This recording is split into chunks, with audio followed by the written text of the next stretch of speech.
Welcome, ladies and gentlemen, to our next series in our speaker series. We are thrilled to be joined by Liz Tompkins of Kindred Farm Rescue. And she is going to be explaining a little bit just in terms of, can we call it equine facilitated therapy? Or? I call it therapy because I'm not a therapist. Okay. Okay. And hence my program is called Healing Assisted Learning. Beautiful. So at this point, we're going to turn it over to Liz. Well, hi there, I'm Liz. So I live and work at Kindred Farm Rescue. I've been there since 2013. About 7 years ago, I started working with kids that had issues. My first youth was a 9-year-old that slit his throat. And a friend of mine, he belonged to a friend of mine. Anyways, we had a pony named Lucy Lou, and she did magic with him. And then Nathan, you know Nathan, he's 19 now. He's starting to go off to college. He started off coming and not wanting to come to our farm. Just so you know, I talk a lot and I wander a lot. So we're a horse rescue farm. We're a rescue from slaughter. We've turned into a sanctuary. We have 15 horses on the property, all of which will never leave. This is their forever home. We told them that, we promised them that, and we will honor that. And plus, we have a lot of dead bodies out in the yard, so not all of the horses, but we won't say anything. Don't ask questions. Just kidding. It's over in North Gore, so it's only 20 minutes from here. It's on Hayden Road, so just off of Malakoff and Donnelly. Are you familiar with that area? I do. So we're right in that area, and so the farm is owned by Tanya Boyd. And so she's been there for probably about 30 years now, been raising. She's a equine coach, and she's an amazing lady. So yeah, so when my friend asked if I would try working with this young youth, we just thought we'd try it. I had been doing things with people, with our volunteers, and getting comfortable, and I don't know, a light went, and then I started getting kids from Children's Aid, and not realizing some of them were autistic, some of them were part of child trafficking, abuse, you name it. And then I think that I had 2 children with fetal alcohol spectrum disorder before I knew it. And I didn't really know anything about it until I met Tracy. And Tracy brought her son 3 years ago in August 7th actually, her son Alex, and then her son Jackson to the farm. And so when I was presented with this opportunity, I took one of those online with Able2 and took their little online info, and I try to learn as much as I can. And I ask a lot of questions all the time. So and then we had Izzy. So when I miss Izzy, Izzy is a beautiful girl. So like I see her on TikTok, she's like, oh my gosh, she's so tall. It's like, wow, not the same person. So yeah. So what we do at the farm is we have kids that come with fetal alcohol or FASD, you name it. And I should start my slideshow. Sorry, like I said, this is where I'm at. So I might need Samantha to help me here. So I basically showed you what the farm is about. And then you can see a picture of Alex there and another youth, and those are 2 of our horses. Nan, the horse that Alex is with, has since passed away, but believe it or not, she's still very much in Alex's heart. And then Xander is on the other side. Xander is with a youth from Iqaluit, and he's FASD also, but he is now 22 and is a construction worker.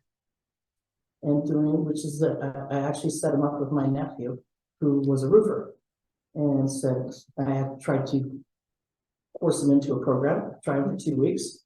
If he works out, great. If he doesn't, no harm, no foul, but he still gets paid regular wage that anybody else would pay.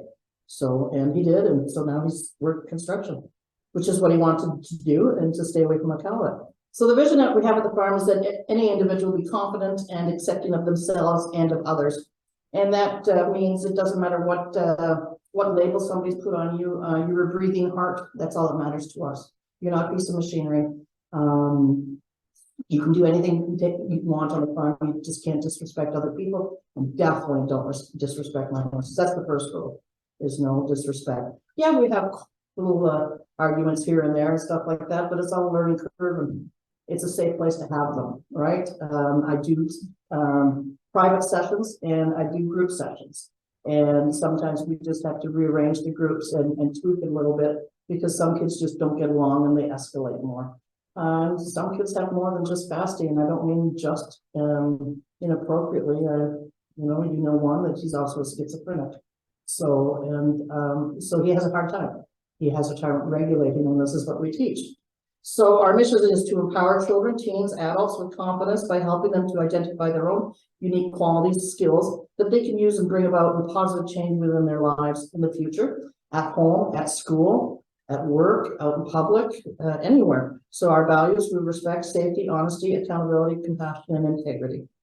So it sounds like I'm reading right off the thing. I am.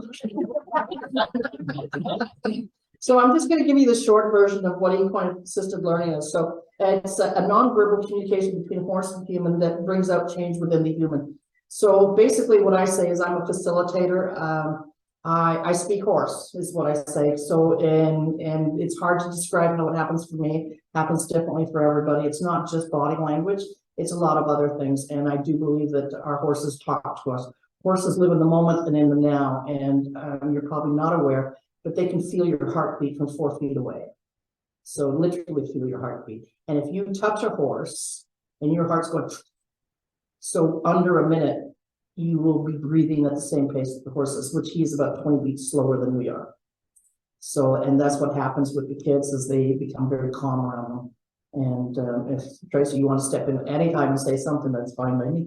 So there's a difference. I have an exercise that I use a stethoscope and have the kids that are very escalated and having a hard time calming down, and I have them listen with the stethoscope. And all of a sudden it's just really quiet. I'm like, what do you hear? I'm like, wow, I can't even talk that low. So, you know, it's magical. And the kids all have a choice. They have a choice on whether their parents stay with them or their staff or anything. It's their choice. This is safe and sacred ground for the kids. It's not about the parents. It's not about the group home. It's not about the social worker. It's about having safe and sacred ground for the kids. And that means that there's fights. Yeah, it's going to happen. We're going to learn. I have a potty mouth, just so you know. I have a couple kids that don't like it when I swear, so I try really hard not to. But every once in a while, your kids will start saying something that I say a lot, like "your ass is grass and I'm the lawnmower," or you know, "come to Jesus meeting." So things like that. But it's nice because they realize to me they're getting something that I've said down the road. It might not be in the right context, but it's good. Let's see. I think that's where we're at with that. So the equine assisted learning, it's just nonverbal communication. It's we need to take that word therapy out. So there we go. I can't call it therapy because I'm not a therapist. All right. What I do is I teach personal development, and every youth is at their own pace. I don't push anything. I'm honest about it, and I'm honest about what I know and what I don't know. And it's important that you guys don't, I don't know your child, each child is different. I don't know the child down the street, everybody's different, and I treat it that way. And so I'll just give you a second, it helps me. You can see in the picture here that there's this is a horse named Buddy. He's pretty amazing. So this youth is also fetal alcohol spectrum disorder. He lives in a group home. He plays with Buddy. And as you can see, Buddy's got hula hoops all over him. And just so you know, Buddy is not that kind of dude. So he is not, you know, he's not a people person at all. And he sees this guy come up and he walks right to him. And he started doing that with a few kids now. So it's quite interesting. He's very much part of the program.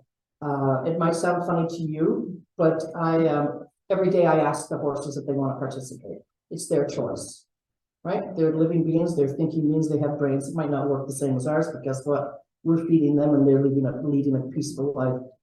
Who's the richest? Yeah, who's the smartest? Yeah, who's the smartest? Who's the one that's got this? I don't have anybody cleaning up after me on a daily basis, on a monthly basis. But no, so they have a choice, and there's always a choice. And how do I know? When we go out to the fields and stuff like that, if a horse won't walk up to somebody or come and say hello, then that's just, they're not into it that day. Or at the same time, it might be the lesson for the day about abandonment, which happens a lot. So you have to know when and what is what and when. So let's see, so there we go. So that's a little bit about EAL. And field, because I'm also a field coach. So field is facilitation for the experiential equine learning. And it is, it's, they're, let's see, along the same lines. I'll just let you read it. It's just easier because I get confused between the two, but it involves horses and they're willing participants. More than EAL, the field program is more apt to listen to the horse and let the horse do some thinking and do the work. This is a non-riding program. There's no horseback riding involved, although I do sit youth up on a horse once in a while, let them have their pictures taken, let them be led around. Or, you know what, if they've earned it and they've had like 3 great weeks of just working on themselves, or they've escalated and come down and learn something, a little coping skill, their own coping skill. I don't teach them that. The horses teach them, right? The horses help them develop their own. I use Xander again, so he teaches kids how to breathe. And for some reason, he is amazing at it. And I have one kid that has to breathe at least 7 times deep breaths before they de-escalate and can solve a puzzle or not throw a chair at a teacher. It is what it is. I don't have to tell you about your kids, but they are amazing. So, and when you see the light in their eyes and you know that they want more. So I like to think that the farm helps them, and every one that comes to the farm becomes family. And that's the way I feel. So I'm selling the farm, I'm selling the place, I'm selling. So FASD and horses. So I don't need to read all this to you if you want to read it, because you know who your kids are. I'm not here to tell you who they are. It's just, it's a presentation, and I thought it was what's supposed to go in a presentation. Just in case I ever present to somebody who doesn't know what FASD is. So just so you know. So Samantha created this for me. I've had the information, and then we had somebody else tweak it, and we thought, we think it's a really good job. But as I sit here, I realize I don't need to tell you anything you don't know already. So, you know, I mean, maybe you guys will know for sure. You guys will show me a lot. So, but horses live in the moment, and they live in the now, right? They live in the present. So everything that happens to them is pretty much the same as your kids. So how much of a relationship is there? And that you can attest to that with Izzy. Izzy had some times, and Alex and Jackson, you know, and Ashton, even though he hasn't been diagnosed yet. But it's just amazing the power a horse has when they weigh 1,000 pounds, 1,500 pounds, and you have a kid that's afraid of them, and they walk up, and all of a sudden you see a whole body shift. The shoulders come down, the breathing starts to slow down, and you can see it. And I don't care how many layers of clothing they're wearing, you can see it. And none of them are really, yes, ma'am. I just have a question about horses live in the now. Live in the moment, live in the now. And at the same time, create relationship with kids. So that, for example, when that child comes, the horse remembers them. And so what's the relationship? Yeah. What's the relationship between living in the now and also having a history with a kid? I don't know if I'm answering a question. Can I actually? Yeah, of course. Yeah. Okay, so no, because I think when I hear Liz say live in the now, there's no sense of holding a grudge. I thought that's, You know, we all talk about as parents how like there's this huge blow up that happens, and 2 seconds later our kids are over it, and you're like, I'm not doing it. The horse is done. The horse is done. Okay. So there is this long relationship. Like Liz talked about Alex and Nan. Alex and Nan worked together for 2.5 years. And I will tell you, I think that's the first genuine relationship Alex has. I absolutely believe that that is the first time Alex was able to sustain a relationship with another living being. Positive relationship. That he could. And absolutely, I think the horse, it says it, we could pull into the farm and Nan's coming across the field just seeing the car. You know, he's getting out of the car and she's already at the And he's gate. running towards her. So I think it's that. I think it's all of the yuck the horse doesn't keep. so it's a personification of unconditional love. It's absolutely. Exactly, yeah. Absolutely. And it's 1,000 pounds, 1,500 pounds. Right. I've got one. It's not a lot of unconditional love. Well, and, you know, and horses can sense where you're at as soon as you approach. absolutely. And it's Yeah. almost like they have this innate knowing of how to help you. Yeah. It's They so do. It's very. I literally have pictures of Alex where this giant horse. Sorry, if anybody doesn't know, my son is he's now about 6'2". But he's like a tall guy, and this horse is still bigger. And I pictured her literally wrapping her head and neck. She's hugging him. And he's tolerating. What about when Nan went to sit, was it in your lap or on your chair? When you were discussing family dynamics. Yes, there was a bench, I don't know what to call it, but like I would call it bench in the farm, in the inside enclosure farm. And I was sitting on it, and I'd often sat on it before watching some of the stuff that they did. And then there was a day where Alex and Liz and Nan were having a conversation about some family dynamics, and Nan kept going over to try and sit on the bench. And they were talking about moms, and they were talking about how hard that relationship is. And once Alex recognized the mom situation, because as soon as we brought that to his attention, that's where your mom always sits. It's like, wow, did you see that? There was somebody else where we were all, and I'm still amazed and shocked every time. It's just the most beautiful thing you'll ever see in your life is when you get that aha, and the horse knows. Nan went and she sat on the chair. She did the three points, mom, brother, and then she said, and as soon as Alex got it, Nan's like, I'm done. And she walked to the door and stood there and waited to be let out. She's like, we're done.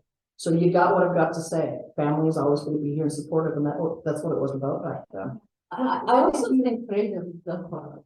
You get over that very, very fast, because I'll show you what we have in the parking lot and how can you be afraid of that. I think one of the other things that's really cool about horses, so my family has horses. Great. And we raised our oldest, she loves horses, and it helped us get through some of the teenage years. Exactly. Well, better horses than the shopping mall. One of the things that horses need each other, right? Yes. Like they Herd do animals. not do well alone. Exactly. And in reality, people need each other, right? Well, So demonstrating that we each have a role, like it's like they all have a role. they all have a role within the herd. Yeah. And so for some of our kids that don't understand that or want to push you away or whatever, right? Like there's so many things that you can do to help children understand. And when you've got this big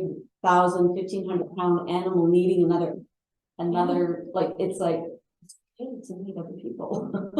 Well, even Right? some of the practical things. A lot of my younger son, who's not really comfortable around horses, and he's just still getting there. For him to realize that this horse needs him to do something as part of its care, whether it's cleaning or brushing or feeding or things or feeding. There's a confidence that is building in him from that, of realizing that this big, strong thing, this big, strong being needs him to do something. And his horse is about 900 pounds. And he's, and every once in a while he nips Jackson. Yes. But Jackson knows that the reason Celia was nipping him is because he's not listening. He's not paying attention. And it's only when he's not paying attention does he get nipped.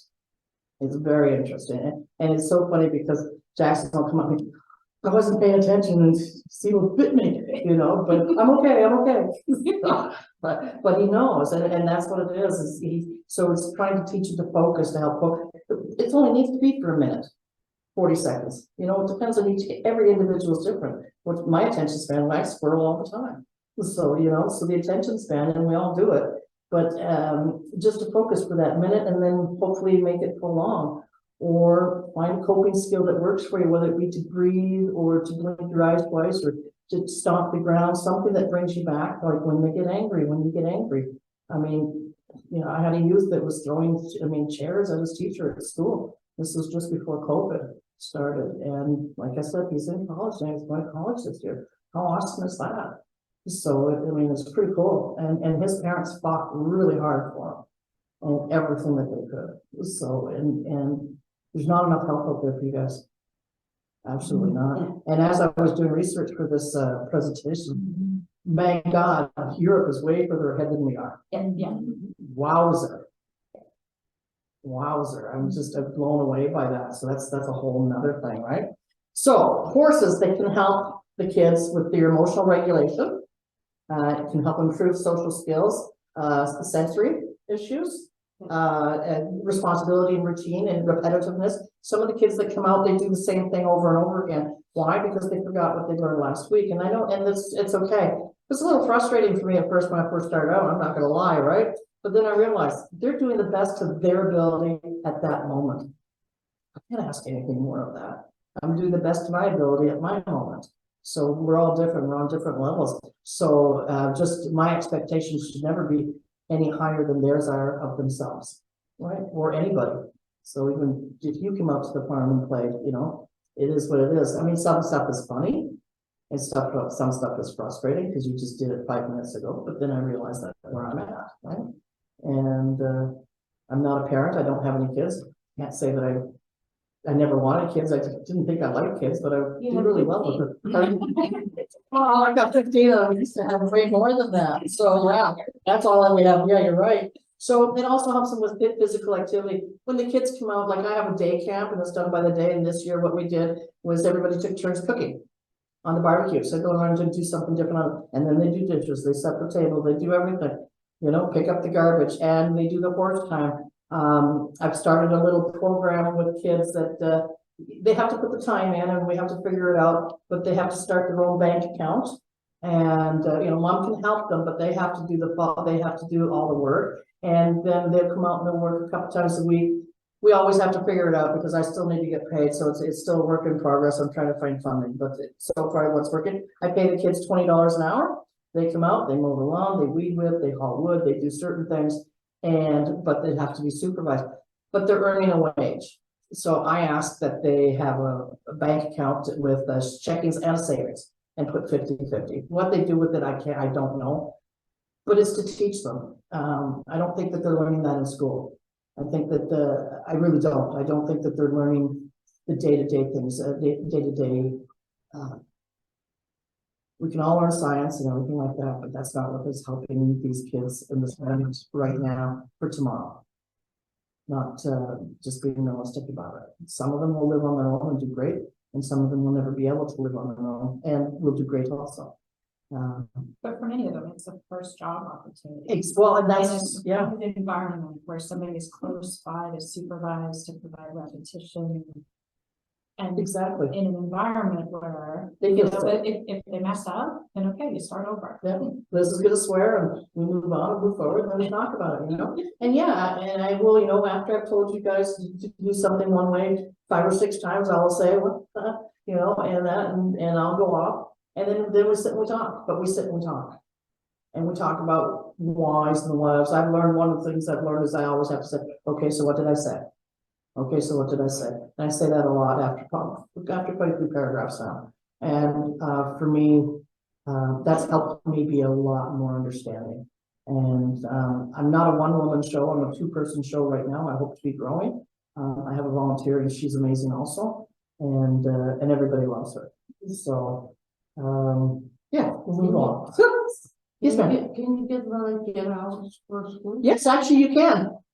Yes, you can. No, me. Oh, I would, what, you're not going to outside? Yes, no, your kids can. The problem is that we always have to figure things out. So I don't mean to be rude, but it's still a business, right? So what I try to do is we try to figure things out and we finagle little things. I love if you're paying out of pocket or anything like that, I'm all about the barter system. It's as long as I have the money to pay the bills and pay the horses, and they do have to get paid because they do have to eat, and at the same time, I could probably go on a diet, but I still need to eat. So the barter system is a wonderful thing for me. And if you can't afford to come, I will never turn anybody away. It's really, really, it's important that you guys know I will never turn anybody. It's not, it's just not. I had a youth 2 weeks ago that tried to stab me with scissors. I didn't say that she couldn't come back. Now I did lose control when she threw scissors at my horse, but that was a whole different thing. And yeah, I lost my stuff and everything like that. When it came to the horse with me, it wasn't so bad. Anyway, long story short, she's still coming to the farm. We just have to start back from scratch all over. So now we go back to square one. So she's lost all the privileges, and the privileges is I don't trust you anymore. And I start off trusting everybody. It's up to you to keep it or to lose it and to gain it back. But I will never say no to you coming, and I won't say no to her. But now she has to be private. Nobody else can be here. She has to have a staff with her. She used to have 2 staff. I'm just going with 1 staff. We got to a point where we have no staff. It was just her and I. But now we need to change back, and that's okay. She's 16. She's going to be 18 soon. She has to realize life is going to change in 2 years when she becomes 18. You can't do this anymore. She's already spent time in the detention center for stabbing somebody else, a staff member at a group home. But nobody's teaching. You're telling that everybody's telling them what they can't do. When I listen to you talk to your kids, I talk like you quite a bit now. You explain why. It's no, you can't, and here's the reason why. It's not just a no, you can't. Right? Sense? Yeah, I was really not all that often, but okay. What's that? What's that? Sure. I'm like, I don't know that I do that all that well. But Yeah, sure, you do. let's go with that. Yeah, you don't listen to yourself. I watch you. So I've learned a lot from you, you know, I mean, it's just, it is. So anyway, so yeah, so emotional regulation, improved social skills, your sensory integration, your touch, smell, movement. I find a lot of kids with FASD, I didn't realize that they really have problems with things that they touch, right? And textures in their mouth. And I find that fascinating because I just shovel anything down. And textures, as long as it doesn't scratch me, I'm good to go. So it's very interesting. Let's see, enhanced focus and attention, increases empathy, which is very true. Absolutely true on the empathy part. And you know, it's to see them and worry when one of the horses is hurt, you know, like it might be 6 months ago, but some of the kids come and still ask, how are they doing? How are they doing? You know, or when our dog was ready to go, one of our dogs was ready to go, they just, empathy. So it teaches them. I think it's more so than with humans. It's a different connection on a different level. And I don't know how to describe it. It's just amazing. You have to see it for yourself, and that's what an invite for any of you to come out and see. It's there's no charge to come out for meet and greet. So, and it'll change things. So enhances your self-esteem, reduces stress, just for me, so it's gonna do it for everybody else. Goal setting. So it does help us, you know, we do little things and we set little things like little goals. We do obstacle courses, we have all kinds of things. Nothing's wrong and nothing's bad. And everything is forward movement as long as you're moving forward. 2 steps forward, 1 step back is still forward movement. And that's what the kids need to know. It's okay. They're doing the best of their ability. Once again, not mine, theirs. You learn from your mistakes. Yeah, exactly. Learn and grow. And it's okay. Because if we didn't make mistakes, man, oh man, this world would just be horrendous. So yeah, absolutely. You know, but at the same time, they also need to know the responsibility and what their mistake was and where it went wrong. And fortunately and lucky enough that sometimes we're able to be there, or the horses are able to correct them on it. And you'd be surprised at how quick that they can correct a youth without hurting them, without anything. It's just, it's day and night. It's amazing to watch. So you think I talk about having to come to Jesus meeting, you should see some of these horses. And they just like, you know, and they'll just the flick of an ear. And it's like, oh my God, she's bad. You know, like, oh, I did that wrong. And it's true. And you're not even, you're 5 feet away from the horse, but she knows. Or that he knows. You know, we talk about Nana a lot. She's still here with us, but yeah. So there's that. And I talk about Alex a lot because he's quite an amazing person. So I think you get all the twins. So that's the little guy I brought today is Tuxedo, and Winter and Ryder. They were coming out to the farm for quite a while, but Ryder's got some issues. And so one day I decided to load Tux up, and we took them into Kempville over to their house for a visit. So, and it was just pretty cool. So, and then all the neighborhood kids came and everything like that, but Winter and Ryder were there. So that's cool. And this is CeeLo, that's Jackson's horse. And as you can see, somebody wanted to put flowers around them, so they did. And you know me, so I am who I am. I'm exactly what you see. I'm no nonsense, potty mouth, but I do everything with a passion that I do. If I like something, I do it with a passion. I'm not 9 to 5. I'm 7 days a week. And if you're youth, and I think a couple people can attest to this, if your youth need me at 8 o'clock at night, I'll answer the phone. If a parent needs me, I'll answer the phone. It's not, I don't stop at 5 o'clock, and I don't stop on Friday night. I'm there. And it's what I offer. I think that's what sets me apart from others. And people use it. You know, I've had one kid call me and ask me to stop him from going AWOL out of a group home. Well, you know what? That's pretty cool when you can ask, be stopped, you know. Also, just so you know, I use crystals and I use essential oils. I don't force them on anybody, but I'm certified to use them on my animals. So I'm an aromatherapist for animals. So we use a lot of essential oils for healing and, you know, when they get headaches and everything like that. If I see a youth that their eyes peak and kind of get, oh, I'm kind of interested in that, then I will share with them. I never do anything the parents don't want, but I do like to share stuff because I think the more natural that we can do things. And if a drop of lavender helps you calm down, then that maybe is your coping skill to learn to go to that. So I'll make you a little vial to keep with your own. I also make jewelry from horsehair, and we used it a lot for what would Nan do whenever Alex got upset, right? So I make jewelry so the kids get a bracelet or a necklace or something like that made out of their buddy horse, the horse that they work with all the time. And so I made fidgets, and so they can take them to school and have that little thing, you know, something to bring them back to a safe place. I have one kid that we took pictures of the horses. We put them inside his school books, so that every school book we opened up, he had a picture of Buddy. I think, did we do that with Nan too? We did that with Nan. Yeah. And we also we wove like a keychain almost, and sort of some of Nan's mane. Yeah. That Alex could keep in his pocket, you know, to just rub with his thumb when he's at school, that no one else has to see, no one else, you don't even have to talk about it, it's just there. There. And it helps, and you'd be surprised that it does help. It brings you back to, it just brings them back to the farm. And like I said, safe and sacred ground for these kids. So, I think that's pretty much on my presentation. I don't know how well I did that, but you get the gist. Liz, I hope you're okay Yeah. with saying this. I mean, Liz out there, and she's right. It's a fee for service business.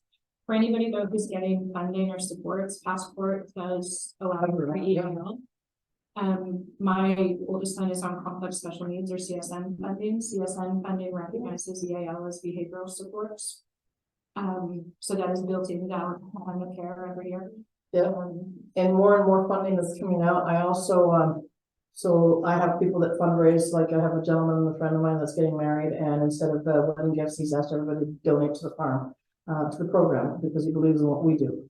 So that will allow for people that don't have funding. And as I said, I will never take anybody, I will never refuse anybody, be seriously. And I don't hound you for your money. You know, if you were, you know, the once a month billing is once a month billing. If you have to turn in your funds and that, and it takes 45, 50 days, that's what it is. Believe me, it takes a long time to get paid from children's aid. So, so 45 days is nothing. So, also, if you have kids that are with children's aid, and you get funding through children's aid, they do pay for it also. And I would say 90% of my kids are with children's aid, or 70% actually. Any questions? Is there anything I can help with, or that's it? That's all. Contact. I left some brochures up here, some business cards, and feel free. So I will tell you, I charge $85 an hour. The average session is an hour and a half, so it comes to $144.08 with tax, right? And that's those are one-on-one sessions. When you come to visit for the first time, you could just come for 5 minutes or end up into 2 hours. There's no charge. I call that a meet and greet. Your youth has to want to be there. You can't force them to be there, because if you force them, nothing's going to happen, right? And it's okay if you're scared. I have a young guy that comes and he's 9 years old and he's nonverbal, and we go riding on the tractor or the four-wheeler, and as long as we stay consistent, like, and I mean, it comes every Sunday, so as long as we're every Sunday for 4 weeks, and on the 5th week, we can go near a horse, because he's that scared. But if we miss a week of a visit, then we start over from scratch, and it is what it is, but he's learned how to hold on to the steering wheel of the tractor and the four-wheeler, so he's learning different things, and he's learning yes and no, more so. Like I said, he's nonverbal, he's starting to speak some words here and there. He's got the best eyelashes. Just so cute. So yeah. So it's 85. So then during the summer, Christmas, PD days, all that stuff, I do what I call day camps, and it's that half-day program. It's 5 hours. It's $125. It's with no more than 6 kids. I've never had any, and I will never have, unless I have a lot of staff, more than 6 kids at one time. And so what it is, it runs from 10 till 3 o'clock. And we lunch is included. We meet special need guys and that, but we teach them how to barbecue and how to, you know, I mean, they know how to set the table, but it's responsibility, it's teamwork. It's teamwork, it's team building, and it's leadership skills. somebody takes charge for a short time until it gets abused, or they do growth or anything like that, right? Everybody gets in charge of, being a leader for a short period of time before anybody escalates, we stop and switch out. So, and I think we've done a pretty good job of that, so. Anything? So thank you very much, Liz. We're going to, at this point, we thank our studio audience for joining us today. And we look forward to seeing you next month for our next speaker, which I am not remembering who it is. Right?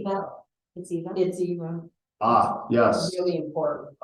Yes, we will be meeting with our strategic planner who's been helping our corporation kind of figure out our vision moving forward. It's So actually the evaluation piece. the evaluation For YOS, yeah. is for next month. So we look forward to seeing everybody. Thank you, Liz, for joining us. Yeah. And that concludes our presentation. Bye.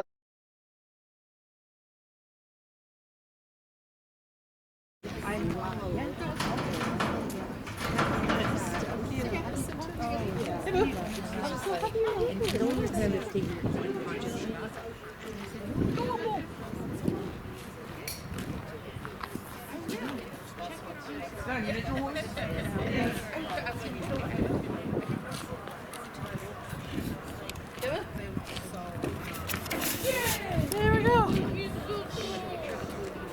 So, this is Tuxedo. Want to go back to the truck? There's a brush there. Coming into a different season, You're right, Annie. they start shedding. What is his favorite thing to eat? I don't know, I've only. Well, we've got treats in the back of the truck for him. He likes carrots. He likes apples. Yes. You go into the back of the truck where we were, and there's a blue bucket within a bucket there, and there's a bunch of treats in there. So, but just remember, I'll tell you how to do it when you come back, okay? Okay. Izzy! How are you? You look amazing. Nice to see you. Xander says hi. So you look, oh my gosh, you're so good. That when people are working with certain horses, she uses the hair for braids and it gives it as a bracelet or something. Yes, I do. Good. So, The other thing that she makes. Izzy knows how to do this. You want to show me? Yeah, I've done it to my horses. Oh, you got one? Yeah. Go. I can do this. Yes. Zach? Zach, give it a couple more times. I guess he. Absolutely. Tuxedo. Yes, you smell the treats. Oh yeah. So are you happy? Yeah, yes. On one track.